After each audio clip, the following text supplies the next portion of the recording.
2 persons among a group numbering about 15 have been picked up by the Accra Region Police Command following an attempt to take over the management of the passport office here in Accra. The 2 are suspected to be supporters of the NPP. John News' Joseph Akablay was at the passport office Monday afternoon, and here's his report. The police officers were stationed at the passport office at about 2:30 on Monday. They had thronged the premises after being called by the director of passports to come and restore sanity following attempts by some persons believed to be supporters of the governing party to take over operations. They visited the premises in an NPP-branded vehicle, claiming they had directions to take over the management of the establishment.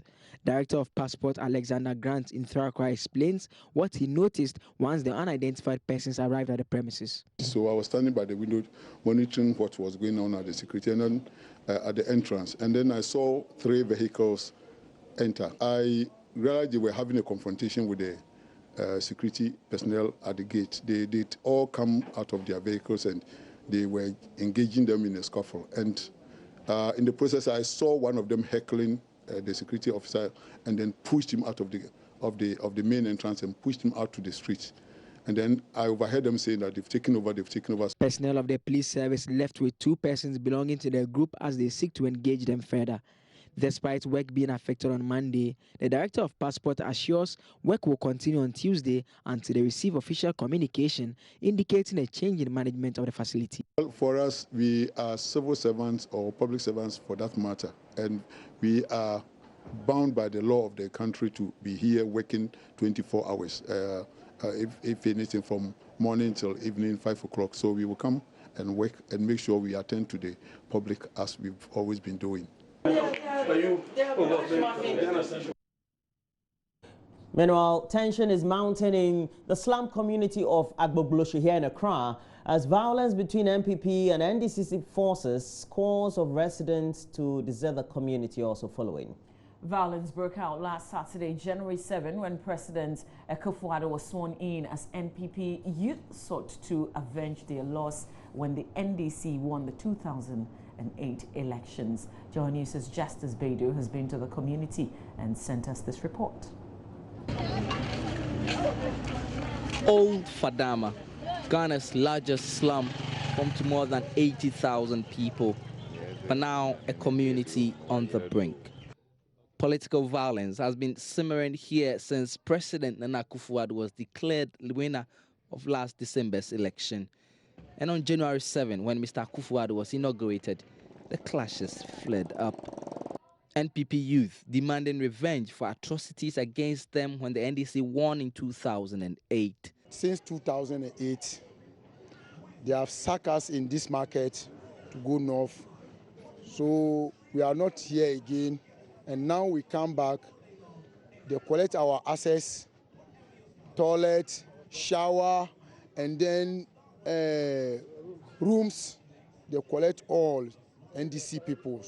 So now we get power and we come back to go around and collect everything. We are just there here, MPP, NDC.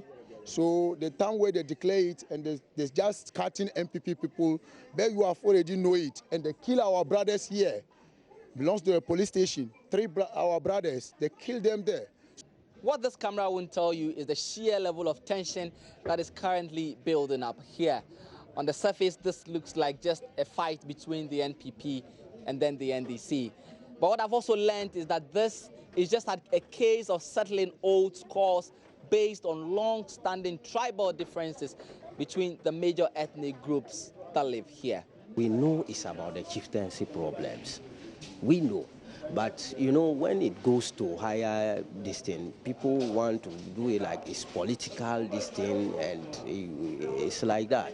And we know for a fact that underground is when you are Abudu, they set you as NPP. When you are Andani, they see you as NDC. So NDC coming to power, the Andani's youth is like that. This is what the grassroots is taking the whole thing, which is it's not good for the health of this country.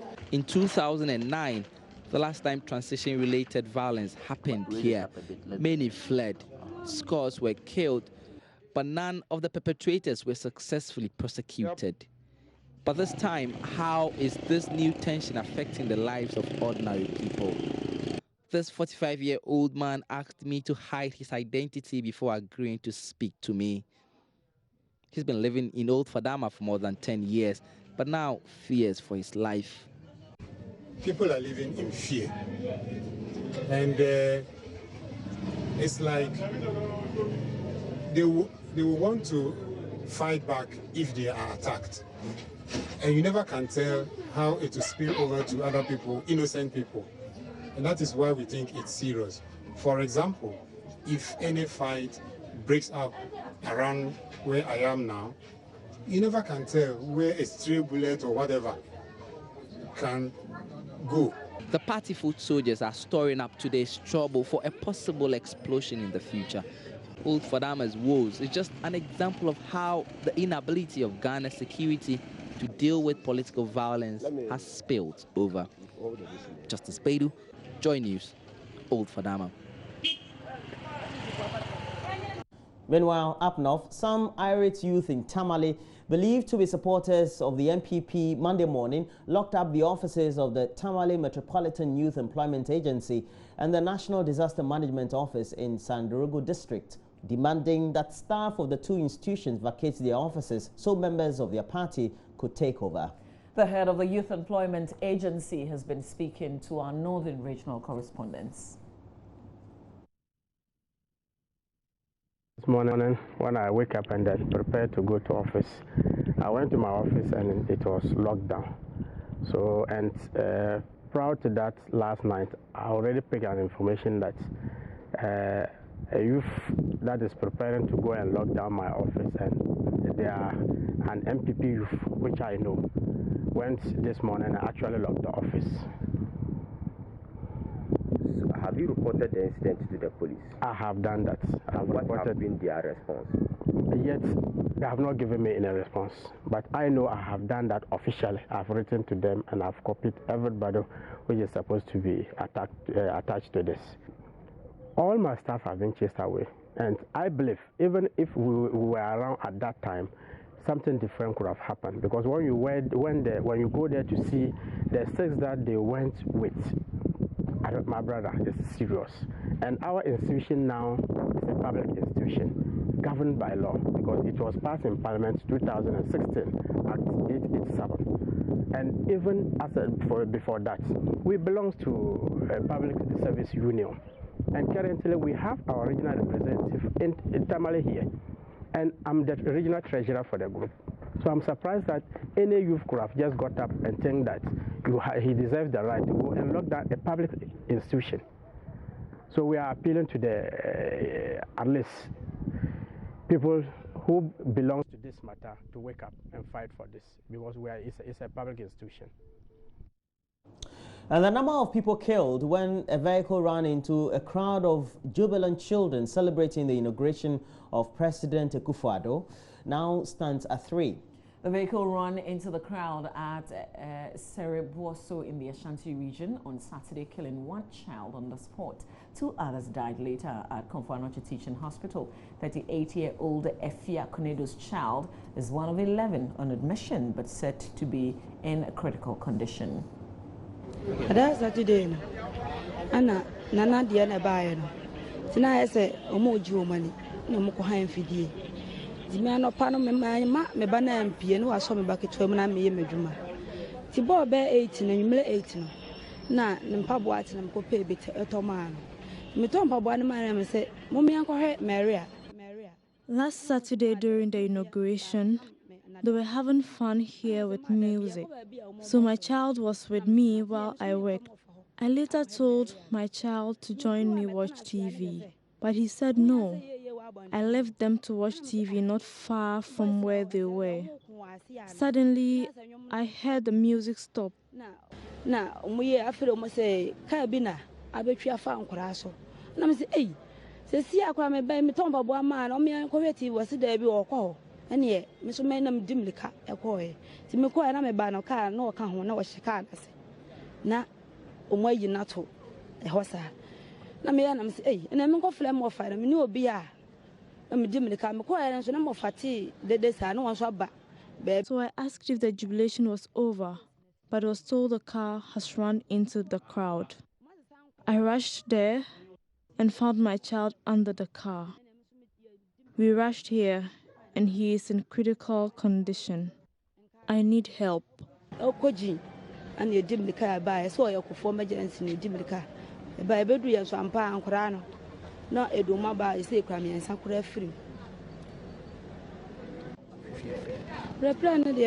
Serious. Essentially, me jina hoyi. Me ni obia. Me ni ma mbemba kotua kura hye machi. Me ni obia so fa no ma de ni wura wa kwa ne apam. Ti me ni obia so me hia mwa. In other news, a 20-year-old farmer has been sentenced to 15 years imprisonment with hard labor for robbery of a 50-year-old woman. The convict is said to have inflicted multiple machete wounds on Tani Brima and robbed her of 50 Ghana cedis. What Circuit Court Judge Justice Banforce in Japan handed down the sentence after he pleaded guilty to the charge of robbery. Rafik Salam, report from Wa. According to the Upper West Crimes Officer of the Ghana Police Service, Superintendent Hussein Musa Awenaba, the 50-year-old victim, Tane Brema, who is a native of Nadojie, was returning from the jam market, which is located 6 kilometers away, when she was attacked midway through her journey by 20-year-old farmer Pierre Dana. Wielding a cutlass, he demanded that the victim should cede all personal effects to him, and she refused.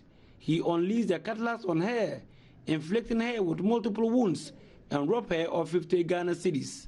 This Dana met the woman, asked her to bring all what was on her.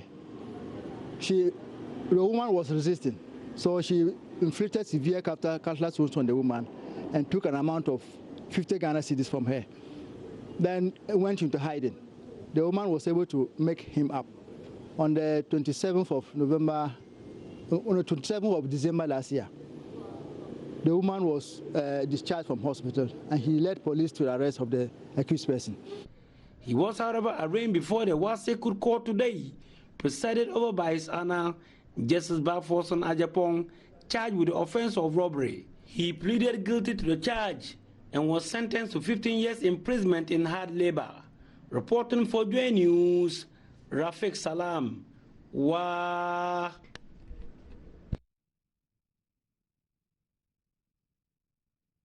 And that's it for the news. I just feel, I don't know. 50 Ghana cedis. Yeah, I don't know the case in itself, so I don't know. Just 50. I thought a 20-year-old, we could do something to make him contribute better to society than just send him to prison. There's also a bit about assaults. Well, I get it. Yeah. But Anyway, so that'll be it for the news. We have a lot more news when we review the newspapers. We also look at the online portals. We have to go to our own, myjoyonline.com, and then we'll go to the others. All right, get your boxes. I've got my 10. Right. Ready. So we'll show you. 10. Get ready to bring yours. No excuses. Sure. Stay with us. We have our little money moments coming up.